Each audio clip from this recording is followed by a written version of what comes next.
কাঠগড়ায় দাঁড়িয়ে ফুঁপিয়ে ফুঁপিয়ে কাঁদছিলেন আন্তর্জাতিক অপরাধ ট্রাইব্যুনালের সাবেক প্রসিকিউটর অ্যাডভোকেট তুরিন আফরোজ।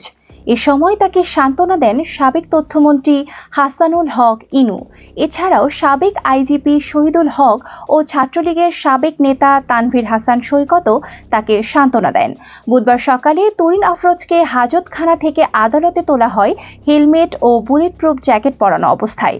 প্রথমে হাস্যজ্জ্বল থাকলেও কাঠগড়ায় ওঠানোর পর তুরিন আফরোজ পেছনে দাঁড়িয়ে কাঁদছিলেন। পরে ঢাকার মহানগর ম্যাজিস্ট্রেট মাহবুবুর রহমান গ্রেপ্তার দেখানোর শুনানি শুরু করেন। শুনানির সময় বিচারকের উদ্দেশ্যে তার আইনজীবী বলেন, তুরিন আফরোজকে নির্যাতন করা হয়েছে, তিনি কিছু কথা বলবেন।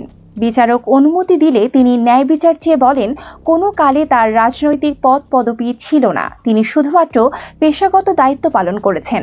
বর্তমানে শারীরিকভাবে অসুস্থ, হাঁটতে পারেন না। এরপর পাবলিক প্রসিকিউটর ওমর ফারুক ফারুকী বলেন, যা বলছে সত্য না, মিথ্যা কথা বলে ঘটনা অন্যদিকে ঘোরানোর চেষ্টা করছে, আদালতে প্যানিক সৃষ্টি করছে।